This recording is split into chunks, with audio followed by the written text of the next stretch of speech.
2024 ശരിക്കും ഭയങ്കര ലോങ് ആയിട്ടുള്ള വളരെ ഇൻട്രസ്റ്റിംഗ് ആയിട്ടുള്ള ഒരു ഇയർ തന്നെയാണ്. മില്യൺ ഡോട്ട്സ് എന്ന് പറയുന്ന ഒരു ഓർഗനൈസേഷൻ്റെ മൊത്തം കാര്യങ്ങൾ നോക്കുകയാണെങ്കിൽ ഒരുപാട് ലേണിങ്സ്, ഒരുപാട് പഠിക്കാൻ പറ്റിയിട്ടുള്ള എക്സ്പീരിയൻസസ് കിട്ടിയിട്ടുള്ള ഒരു ഇയറാണ് ശരിക്കും 2024 എന്ന് പറയുന്നത്. And million dots have grown so big.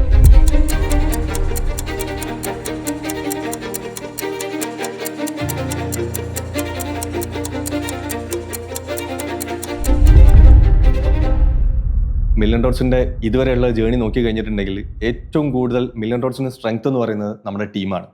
അപ്പോൾ നമ്മളൊരു ടീമിൻ്റെ അല്ലെങ്കിൽ മില്യൺ ഡോട്ട്സിൻ്റെ ബാക്കോട്ട് നോക്കി കഴിഞ്ഞിട്ടുണ്ടെങ്കിൽ നമ്മുടെ സോഷ്യൽ മീഡിയ ആണെങ്കിലും അതേപോലെ തന്നെ നമ്മുടെ സ്റ്റുഡൻസിൻ്റെ സ്ട്രെങ്ത്തിൻ്റെ കേസിലാണെങ്കിലും അതല്ലെങ്കിൽ നമ്മുടെ കമ്മ്യൂണിറ്റിയുടെ ഉള്ളിൽ നടക്കുന്ന ആക്ടിവിറ്റീസിൻ്റെ കേസിലാണെങ്കിലൊക്കെ ഐ എം സോ പ്രൗഡ്. കാരണം മില്യൺ കണക്കിന് വ്യൂസും അതേപോലെ തന്നെ നല്ല ലെവലുള്ള ആളുകൾക്ക്, അത് മേജറായിട്ട് പറയുകയാണെങ്കിൽ ഏറ്റവും കൂടുതൽ ആളുകൾക്ക് നമുക്ക് ഫൈനാൻഷ്യൽ ഫ്രീഡം എത്തിക്കാൻ പറ്റി എന്നുള്ളത് ഏറ്റവും എന്നെ സംബന്ധിച്ചിടത്തോളം ഒരു പ്രൗഡായിട്ടുള്ള ഒരു കാര്യം തന്നെയാണ്.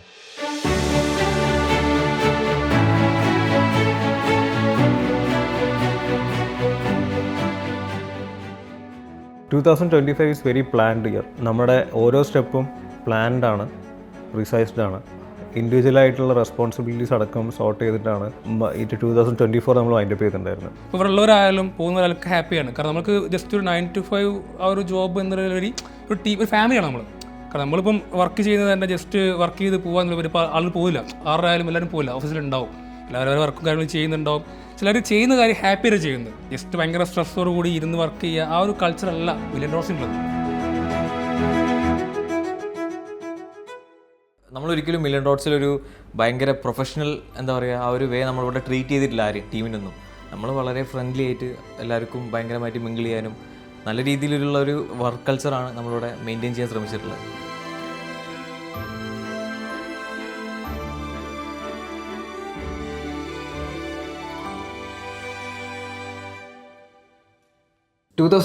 എന്ന് പറയുന്ന വർഷത്തെ സംബന്ധിച്ച് എനിക്ക് ഏറ്റവും മെമ്മറബിൾ ആയിട്ടുള്ള കാര്യം എന്ന് പറയുന്നത് നമ്മുടെ team member Abir all India trip പോയിട്ടുള്ളതാണ്. കാരണം ആളുടെ ഏറ്റവും വലിയ ആഗ്രഹമായിരുന്നു സ്വന്തമായിട്ടൊരു ഹിമാലയൻ ബൈക്ക് എടുത്ത് ഒരു ഓൾ ഇന്ത്യ ട്രിപ്പ് പോകുക എന്നുള്ളത്.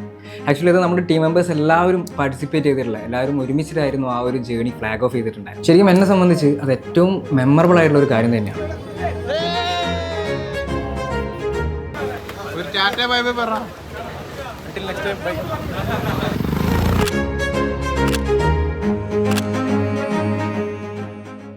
ഒരു ഇവൻ്റ് ഉണ്ട്, അതിൻ്റെ മൈൻഡിൽ തന്നെ ഭയങ്കര മെമ്മറബിൾ ആയിട്ടുള്ളൊരു മെമ്മറി മാർക്ക് ചെയ്തൊരു ഡേ ആണ്. 2024 പറയുകയാണെങ്കിൽ അത് ഓണമായിരിക്കും. ഓണം എന്ന് പറയുന്നൊരു ബ്യൂട്ടിഫുൾ ആയിട്ടുള്ളൊരു സെലിബ്രേഷൻ ആണല്ലോ. നമ്മളെല്ലാ ദിവസവും രാവിലെ വന്ന് സമാധാനത്തോടെ പൂക്കളൊക്കെ ഇട്ട്. പക്ഷേ മില്യൺ ഡോട്ട്സിൻ്റെ കേസിലേക്ക് നോക്കുകയാണെങ്കിൽ കംപ്ലീറ്റ്ലി ഡിഫറെൻ്റ് ആയിരുന്നു. രാവിലെ തൊട്ട് രാത്രി വരെ ഒച്ചയും ബഹളമായിരുന്നു, ഭയങ്കര ഹാപ്പിനെസ്. എന്താ പറയുക, എല്ലാവരും പൂക്കളം കോമ്പറ്റീഷൻ. ഈ ഡാൻസ് പോലും ചെയ്യാത്ത ഞാൻ ഡാൻസ് പ്രാക്ടീസ് ചെയ്ത് വന്ന് ഡാൻസ് കളിച്ച് ഗ്രൂപ്പ് ഡാൻസസ് ഉണ്ടായിരുന്നു. അങ്ങനെ ഓരോരോ ഗ്രൂപ്പുകളായിട്ട് തിരിഞ്ഞ് നമ്മൾ കോമ്പറ്റീഷനും പൂക്കള മത്സരവും ഡാൻസും പാട്ടും ഭയങ്കര അടിപൊളിയായിരുന്നു. അങ്ങനെ ഒരു സെലിബ്രേഷൻ പിന്നെ നമ്മൾ വേറെ ഏതെങ്കിലും ഫെസ്റ്റിവൽസിനോ അല്ലെങ്കിൽ വേറൊരു ഡേന് നമ്മൾ ചെയ്തിട്ടുണ്ടെന്ന് ഞാൻ ഓർക്കുന്നില്ല. Onam is a really beautiful experience, especially ഓണസദ്യ. അടിപൊളി ഓണസദ്യ ആയിരുന്നു. നമ്മളെല്ലാവരും കൂടിയും ഇരുന്നു വിളമ്പി കഴിച്ചു. ഭയങ്കര ഒരു ബ്യൂട്ടിഫുൾ ആയിട്ടുള്ള ഒരു മെമ്മറി ആയിരുന്നു ഓണം എനിക്ക് 2024 പ്രസൻറ്റ് ചെയ്തത്.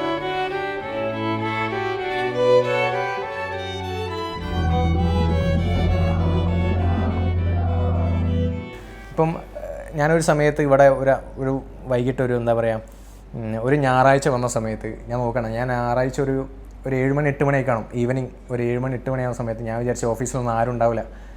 അപ്പം ഞാൻ നോക്കുമ്പോണ്ട് സ്റ്റുഡിയോയിൽ അരുൺ സാറ് പഠിക്കുന്നു. ഞായറാഴ്ച വൈകുന്നേരം. ഇപ്പം മനസ്സിലാക്കേണ്ട കാര്യം എന്ന് പറയുന്നത്, ഇപ്പം മറ്റേത് കമ്പനി നോക്കിക്കഴിഞ്ഞാലും ഞായറാഴ്ചകളിലൊക്കെ അവർ ഫാമിലീൻ്റെ കൂടെയും അവരിഷ്ടമുള്ള കാര്യങ്ങളൊക്കെ വെച്ചു. പക്ഷേ ഞാൻ മില്യൺ ഡോട്ട്സിലെ ടീം മെമ്പേഴ്സിനെ സംബന്ധിച്ചിടത്തോളം പറയുകയാണെന്നുണ്ടെങ്കിൽ അന്ന് ഞായറാഴ്ച വന്ന സമയത്ത് ഞാൻ കണ്ട കാഴ്ച എന്ന് പറയുന്നത്, ഒരു സ്ഥലത്ത് ബ്രെയിൻ സ്റ്റോം ചെയ്യും, ഒരു ടീം മൊത്തം ബ്രെയിൻ സ്റ്റോം ചെയ്തിട്ട് നാളെ എന്ത് ചെയ്യണം, അല്ലെങ്കിൽ വേറൊരു ടീം പിന്നെ നമ്മളെ പ്രൊഡക്റ്റിലേക്ക് ഇൻബിൽട്ട് ചെയ്യേണ്ട കുറച്ച് കാര്യങ്ങൾ എന്തൊക്കെയാണ് അതിനെപ്പറ്റി ഡിസ്കസ് ചെയ്യുന്നു. ചില ആളുകൾ ഇവിടെ വന്ന് ഫിലിം കാണുന്നു. ഒരു വീട്ടിലേക്കൊക്കെ വന്നു കഴിഞ്ഞാൽ എങ്ങനെ ഉണ്ടാവും, അതുപോലെ തന്നെയാണ് ഞാൻ ഈ മില്യൺ ഡോട്ട്സിൽ, അതായത് ചില സൺഡേസുകളിലൊക്കെ നോക്കുന്ന സമയത്ത് കണ്ടിട്ടുള്ളത്. ഈവൻ നമ്മുടെ കാഷ്വൽ വീക്കെൻഡ്സ് ആണെങ്കിൽ പോലും ഭയങ്കര ഫൺഫുള്ളാണ്. അതുകൊണ്ട് തന്നെ എനിക്ക് പിക്ക് ചെയ്യാൻ ഭയങ്കര ബുദ്ധിമുട്ടാണ്. ഇപ്പം പലയിടത്തും ലൈക്ക് ഒരാളെയും ബ്ലെയിം ചെയ്യുന്നില്ല, പക്ഷേ പല കോർപ്പറേറ്റ്സിലും ഫംഗ്ഷൻസ് അല്ലെങ്കിൽ ആക്ടിവിറ്റീസ് എന്ന് പറഞ്ഞ് ചെയ്യുന്നത് ഒരു ഫോർമാലിറ്റിയാണ്, HR ഡിപ്പാർട്ട്മെൻറ്റിൻ്റെ ഒരു ബാധ്യത എന്നുള്ള രീതിയിൽ തീർക്കുന്നത്. പക്ഷേ ഇവിടെ എന്ത് പരിപാടി ആണെങ്കിലും അതിൽ എല്ലാവരുടെയും ഇൻവോൾവ്മെൻറ്റ് ഞാൻ കണ്ടിട്ടുണ്ട്. അപ്പം അത് ആക്റ്റീവ്ലി പലയിടത്തും ഉണ്ടാവാറില്ല. ഈവൻ ഇൻ സ്റ്റാർട്ടപ്സ് വളരെ കുറവാണ് ഞാനത് കണ്ടിട്ടുള്ളത്. ഒരു എംപ്ലോയി മൈൻഡ് സെറ്റിലാണ് മിക്ക ആൾക്കാരും കമ്പനിയിൽ വരുന്നത് ഞാൻ ശ്രദ്ധിച്ചിട്ടുള്ളത്. പക്ഷേ മില്യൺ ഡോട്ട്സിൻ്റെ അകത്ത് എനിക്ക് അങ്ങനെ തോന്നിയിട്ടില്ല. അത് ഏത് ആക്ടിവിറ്റി ആണെങ്കിലും ഏത് ഇവൻ്റ് ആണെങ്കിലും. ലൈക്ക് പണ്ട് സ്കൂളിലൊക്കെ നമ്മൾ ഈ പറയുന്ന പോലെ ഓണപരിപാടിക്കൊക്കെ ഉണ്ടാകുന്ന ഒരു കോമ്പറ്റീഷൻ, അങ്ങനെ ഒരു തമ്മിലുള്ള ലൈക്ക് ഈവൻ ദോ ഫ്രണ്ട്സ് ആണെങ്കിൽ പോലും തമ്മിലുണ്ടാകുന്ന ഒരു എന്താ പറയുക ഒരു കോമ്പറ്റീഷൻ മെൻറ്റാലിറ്റി ഉണ്ടല്ലോ, അത് നമ്മുടെ നോർമൽ എല്ലാ ഇവൻറ്റ്സിലും ഞാൻ കാണാറുണ്ട്. അതിന് കണക്കായിട്ട് എനിക്ക് നമ്മുടെ വീഡിയോസിൽ തന്നെ അത് ഉണ്ട്. പലരും അങ്ങോട്ടും ഇങ്ങോട്ടും ഞങ്ങൾക്ക് ഒരുപാട് ആർഗ്യൂ ചെയ്തിട്ടുണ്ട്. അത് തീർച്ചയായിട്ടും നമ്മുടെ 1000 റിവ്യൂസിൻ്റെ ഒരു പ്രോഗ്രാം ഉണ്ടായിരുന്നല്ലോ, അതിൽ നമ്മുടെ ടീം ആയിരുന്നു ഫസ്റ്റ്. അതുകൊണ്ട് തന്നെ അത് സ്പെഷ്യൽ ആയിരിക്കുമല്ലോ. അതെ. അന്ന് ഞാൻ ചെറിയ റോളൊക്കെ അഭിനയിച്ച് നമ്മൾ സാധനം സെറ്റപ്പ് ആക്കിയിരുന്നു. എല്ലാം ടീം വർക്കിൻ്റെ ഒരു ബേസിലാണ്. എൻ്റെ മാത്രമല്ല, നമ്മുടെ ടീം വർക്ക് കൊണ്ടാണ് ആ ഒരു സാധനം അടിപൊളിയായത്. നമ്മൾ ഒരു വർക്ക് സ്പേസിലാണെന്നുണ്ടെങ്കിൽ നമുക്ക് ഇങ്ങനെ ചെയ്യണം എന്നുള്ള ആ ഒരു സ്ട്രിക്റ്റ് ആയിട്ടുള്ള രീതിയിൽ മാത്രമേ ചിന്തിക്കാൻ പറ്റത്തുള്ളൂ. നമുക്ക് ഔട്ട്സൈഡ് ദി ബോക്സ് ചിന്തിക്കാനുള്ള സ്പേസുകൾ പലയിടത്തും കിട്ടാറില്ല. പക്ഷെ ഇവിടെ അങ്ങനെയല്ല, നമുക്ക് വിട്ടു തരികയാണ്. മനസ്സാ, നീ ചെയ്യ്, നിനക്ക് എങ്ങനെയാണോ മെച്ചപ്പെടുത്താൻ പറ്റുക ആ രീതിയിൽ ചെയ്യുക. അതുപോലെ തന്നെ ഓരോ ആൾക്കാർക്കും ഇത് വർക്കായിട്ട് നമുക്ക് ഫീൽ ചെയ്യുന്നില്ല. കാരണം നമ്മളിവിടെ 24/7, അതായത് എപ്പോഴാണോ ലൈക്ക് എന്നോട് എപ്പം വീട്ടിൽ നിന്ന് ചോദിക്കാറുണ്ട്, ഈ എപ്പോൾ വിളിക്കുമ്പം വീട്ടിൽ നിന്ന് എപ്പം വിളിക്കുമ്പം ഞാൻ എവിടെയുള്ള ഞാൻ ഓഫീസിലുള്ള, ചിലപ്പം 10 മണിക്ക് വിളിച്ചാലും 11 മണിക്ക് വിളിച്ചാലും, ചിലപ്പം ഫ്രണ്ട്സൊക്കെ പുറത്തുനിന്നൊക്കെ ഫ്രണ്ട്സ് വിളിക്കുന്ന സമയത്ത് ചിലപ്പം 3 മണിക്ക് വിളിച്ചാലും ഞാൻ ഓഫീസിലായിരിക്കും. ഞാൻ മാത്രമല്ല, നമ്മളൊരു 50% ഓഫ് നമ്മുടെ ടീം മെമ്പേഴ്സ് എപ്പോഴും ഓഫീസിലുണ്ടാവാറുണ്ട്, സംസാരിക്കാറുണ്ട്, നമ്മൾ ബ്രെയിൻ സ്ട്രോങ്ങിങ് ചെയ്യാറുണ്ട്. അതായത് ലൈക്ക് ഇതൊരു ഓഫീസ് സ്പേസിൻ്റെ പുറത്ത് ലൈക്ക് എപ്പോഴും കെൻ സാർ പറയുന്ന ലൈക്ക് നമ്മളൊരു ഹോമാണ്, നമ്മുടെ വീട് തന്നെയാണിത്. അപ്പം ആ ഒരു രീതിയിലാണ് നമ്മൾ ഇട്ടിരിക്കുന്നത്. ഒരിക്കലും ഒരു 9 to 5 ജോബ് ചെയ്യുന്ന ആ ഒരു ഫീൽഡ് നമ്മളിവിടെ വർക്ക് ചെയ്യാറില്ല. സ്റ്റുഡൻസിനെ സംബന്ധിച്ച് definitely they were all new to this. I mean അവർക്ക് പഠിക്കണം എന്ന ആഗ്രഹം പലയിടത്തുനിന്നും കണ്ടിട്ട് ആഗ്രഹത്തിന് പുറത്ത് അവർ വന്നിട്ടുള്ളതായിരിക്കും. അപ്പോൾ ഞാനൊരു ടീച്ചർ എന്നതിനൊക്കെ ഉപരി ഞാൻ ട്രേഡ് ചെയ്യുന്നൊരു വ്യക്തി കൂടി ആയതുകൊണ്ട് എനിക്ക് ആ ഒരു ഇമോഷൻസ് ജേണി അറിയാം. ലൈക്ക് ഞാൻ സെൽഫ് ലേൺ ആണ്, സ്വയം പഠിച്ച വ്യക്തിയാണ്. അതുകൊണ്ട് എനിക്കറിയാം ആ ഒരു അപ്സ് ആൻഡ് ഡൗൺസ് ഒക്കെ അറിയാവുന്നതുകൊണ്ട് തന്നെ എനിക്കിത് പഠിപ്പിക്കാൻ പറഞ്ഞു കൊടുക്കാനും ആ ഒരു ശരിക്കും പറയാം, ഒരു ട്രേഡർക്ക് മാത്രമേ മറ്റൊരു ട്രേഡറിൻ്റെ ഒരു മെൻ്റൽ ജേണി ശരിക്കും മനസ്സിലാക്കാൻ പറ്റും.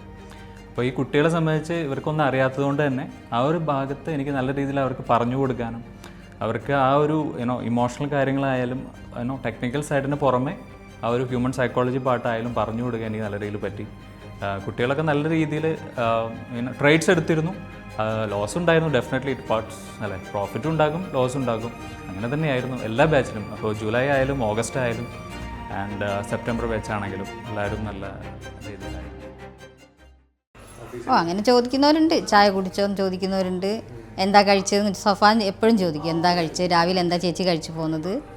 അങ്ങനെ ഒരു ഇതാണ് രാവിലെ തന്നെ. പിന്നെ വരുമ്പോഴെല്ലാവരും ഗുഡ് മോർണിംഗ് പറയുന്നുണ്ട്. അതാണ് ഏറ്റവും വലിയ സന്തോഷം. എന്താ വെച്ചാൽ കാരണം നമ്മളൊരു സ്ഥാപനത്തിൽ പണിയെടുക്കുമ്പോൾ ചിലരൊന്നും മിണ്ടൂല, അങ്ങ് കയറി പോകുമ്പോൾ ഗുഡ് മോർണിംഗ് പറഞ്ഞാലും പറയൂല. പക്ഷേ ഇവിടെ അതല്ല, ഇവിടെ എല്ലാവരും വരുന്നവരൊക്കെ അതേ പറയും. പക്ഷേ തിരിച്ച് ഞാനും കൊടുക്കുന്നുണ്ട്. ഞാൻ അങ്ങനെ പോകുന്നിടത്തിലൊക്കെ ഞാൻ അങ്ങനെ പറയുന്നതാണ്. അതുപോലെ ഇവിടെയും പറയുന്നുണ്ട്. നല്ലൊരു സന്തോഷമാണ്. രാവിലെ തന്നെ നമ്മൾ ജോലിക്ക് വരുമ്പോൾ അങ്ങനെ ഒരു ഇത് കേൾക്കുന്നത് തന്നെ നല്ലൊരു കാര്യമാണ്. ലാസ്റ്റ് ഇയർ നമ്മൾ കണ്ടക്ട് ചെയ്ത ഇവൻറ്റുകളിൽ എനിക്ക് ഭയങ്കര എക്സൈറ്റ്മെൻറ്റ് വന്നിട്ടുണ്ടായിരുന്നത് KLF പ്രോഗ്രാമാണ്. അപ്പോൾ അത് എന്തുകൊണ്ടാണെന്ന് വെച്ച് കഴിഞ്ഞാൽ അതിന് മുമ്പത്തും KLF ഉണ്ടായിരുന്നു, പക്ഷേ ഞാൻ അങ്ങനെ പോയിട്ടില്ല. കാരണം വായന എനിക്ക് ആ ഒരു ടൈമിന് അത്ര ഇൻട്രസ്റ്റഡ് അല്ല. പക്ഷേ ആ ഒരു KLF ഞാൻ എന്തായാലും പോകും. കാരണം എന്താ വെച്ച് കഴിഞ്ഞാൽ നമുക്ക് അവിടെ മില്യൺ ഡോട്ട്സിൻ്റെ സ്റ്റാൾ ഇട്ടിട്ടുണ്ടായിരുന്നു. അപ്പോൾ ഈ സ്റ്റാൾ ഇട്ടു, അപ്പോൾ അതിൽ മറ്റേ ഈ തോരണങ്ങളൊക്കെ ഇങ്ങനെ തൂക്കണം, അങ്ങനത്തെ കുറേ പരിപാടിയൊക്കെ ആയിട്ട് ഒരു ഈവനിങ് ടൈം ആയപ്പോൾ മഹേഷ് ചേട്ടനും ടീമൊക്കെ എല്ലാവരും കൂടി അങ്ങോട്ട് പോയി സ്റ്റാളൊക്കെ സെറ്റ് ചെയ്തു. പക്ഷേ അവിടെ ഒരു ഗംഭീര ഐറ്റം ഉണ്ടായിരുന്നത് നമ്മളൊരു വലിയ ഹൈഡ്രജൻ ബലൂൺ വെച്ചു എന്നുള്ളതാണ്. അപ്പോൾ ആ ഒരു KLF വന്നവർ എല്ലാവരും കണ്ടിട്ടുണ്ടാവും. ഒരുപാട് പേര് അതൊക്കെ വീഡിയോ ഒക്കെ എടുത്തിട്ട് പോയിട്ടുണ്ട്. വലിയ ഹൈഡ്രജൻ ബലൂൺ അത്യാവശ്യം ഒരു 100 മീറ്റർ 150 മീറ്റർ ഹൈറ്റിലേക്ക് നമ്മൾ പറത്തി വിട്ട് അതിനുള്ള ബൾബൊക്കെ വെച്ച് അങ്ങനെ സെറ്റ് ചെയ്ത് വെക്കും. അപ്പോൾ ഇതിൻ്റെ ഏറ്റവും കോമഡി എന്താണെന്ന് വെച്ച് കഴിഞ്ഞാൽ ഇന്ന് നമ്മൾ ബീച്ചിൻ്റെ സൈഡിലാണല്ലോ നമ്മൾ കെട്ടി വെക്കുന്നത്. ഈ ചെറിയ കുട്ടികൾ വന്നിട്ട് ഈ ഹൈഡ്രജൻ ബലൂൺ വലിച്ച് തൂങ്ങി ഇങ്ങനെ ആടും. എന്തോ ഭാഗ്യം കൊണ്ടാണ് അത് കെട്ടൊന്നും പൊട്ടിയിട്ട് പറന്നുകൊണ്ടിരുന്നത്. അപ്പോൾ അത് ആ ഒരു സമയം ഭയങ്കര രസമാണ്. ഈ കുട്ടികൾ ഓടിക്കുക, പിന്നെ നമ്മുടെ സ്റ്റാള് പരിപാടികൾ ലൈക്ക് അതൊരു ഗംഭീര എക്സ്പീരിയൻസ് ആയിരുന്നു. ഇവിടെ അങ്ങനെ ഒരു റെസ്ട്രിക്ഷൻസ് ഇല്ല, ഇത് നീ നിൻ്റെ വർക്ക് മാത്രം ചെയ്തു പോകുക, അങ്ങനെയൊന്നുമില്ല. If you have A passion, നിനക്ക് പാഷൻ ഉണ്ടെങ്കിൽ, നിനക്ക് സ്കിൽ ഉണ്ടെങ്കിൽ, you can do what ever it is. ഏറ്റവും വലിയ ഓഫീസും ഏറ്റവും കൂടുതൽ ആൾക്കാർ വിസിറ്റ് ചെയ്യുന്ന ഒരു ഓഫീസായിരുന്നു. ഓഫീസ് നൈസൊക്കെയാണ്, മീറ്റിംഗ്സ് ആണെങ്കിലും എല്ലാവരുടെ അടുത്ത് സംസാരിക്കുന്നതാണെങ്കിലും, ചേച്ചി രാവിലെ ചായ തരുന്ന പരിപാടിയാണെങ്കിലും അതൊക്കെ അടിപൊളിയാണ്. ഇപ്പം ഈ പറഞ്ഞ പോലെ ഒരു കഴിഞ്ഞ 2 വർഷത്തിന് മുകളിലായിട്ട് സേഫ്റ്റി ഫീൽഡിലും വർക്ക് ചെയ്തിട്ട് പല ഫീൽഡിലും ജോലി ചെയ്തിട്ടുണ്ട്. ലൈക്ക് അവിടെ നിന്നൊന്നും കിട്ടാത്തൊരു പ്രത്യേക നോളജ്, ലൈക്ക് എന്താ പറയുക, ലൈഫിൽ എന്നും കൂടെ വേണ്ട ഒരു നോളജ് എനിക്ക് ഇവിടുന്ന് ഗെയിൻ ചെയ്യാൻ പറ്റുന്നുണ്ട്. അപ്പോൾ ഇങ്ങനെയെന്ന് പറഞ്ഞു കഴിഞ്ഞാൽ ഇപ്പം ക്യാഷ് ഉണ്ടാക്കാൻ നമുക്ക് പല മാർഗ്ഗങ്ങളുണ്ട്. ബട്ട് ഇത് മെയിൻറ്റെയിൻ ചെയ്യാനും ഇത് ഏറ്റവും മുന്നോട്ട് കൊണ്ടുപോകണം എന്നുള്ളത് പ്രോപ്പറായിട്ട് പഠിക്കേണ്ട ബേസിക് ആയിട്ടുള്ള കാര്യം. വെച്ചാൽ ഒരു വരുമാനം വാങ്ങുന്ന ഒരാളെ സംബന്ധിച്ച്, അല്ലെങ്കിൽ ഒരു ഫാമിലി റൺ ചെയ്യുന്ന ഒരാളെ സംബന്ധിച്ച്, അയാളെ ലൈഫ് മുന്നോട്ടേക്ക് കൊണ്ടുപോകാൻ വേണ്ടിയിട്ട് ബേസിക് ആയിട്ട് അറിഞ്ഞിട്ടൊരു കാര്യമാണ് ഈ ഫൈനാൻസ് മാനേജിങ് എന്നുള്ളത്. അപ്പോൾ ആ ഒരു സാധനം എനിക്ക് ഇവിടുന്ന് കിട്ടി. ലൈക്ക് 2024 ഒരു മെമ്മറി എന്ന് പറയുമ്പോൾ, ഒന്ന് നമ്മൾ ഇൻഡിപെൻഡൻസ് ഡേക്ക് ലൈക്ക് ദേവഗിരി കോളേജുമായിട്ട് ഒരു കൊളാബ് നടത്തിയിട്ടുണ്ടായിരുന്നല്ലോ. അപ്പം അവിടെ പോയിട്ട് ലൈക്ക് സ്റ്റുഡൻസിൻ്റെ ഒപ്പം തന്നെ നമ്മളെ ടീമും ചെടികൾ അതുപോലെ മരങ്ങളൊക്കെ വെച്ച് പിടിപ്പിക്കുകയും ചെയ്തിട്ടുണ്ടായിരുന്നു. അപ്പം അത് നല്ലൊരു മെമ്മറി ആയിരുന്നു. കാരണം സ്റ്റുഡൻസിൻ്റെ കയ്യിൽ നിന്ന് ഒരുപാട് ഇൻസൈറ്റ്സ് എടുക്കാനും ലൈക്ക് അവർക്ക് ഒരുപാട് ഇൻസൈറ്റ്സ് കൊടുക്കാനും ഒക്കെ അന്ന് പറ്റിയിട്ടുണ്ടായിരുന്നു. അപ്പം അത് 2024 സംബന്ധിച്ച് നല്ലൊരു ഡേ ആയിരുന്നു, നല്ലൊരു മെമ്മറി തന്നെയായിരുന്നു.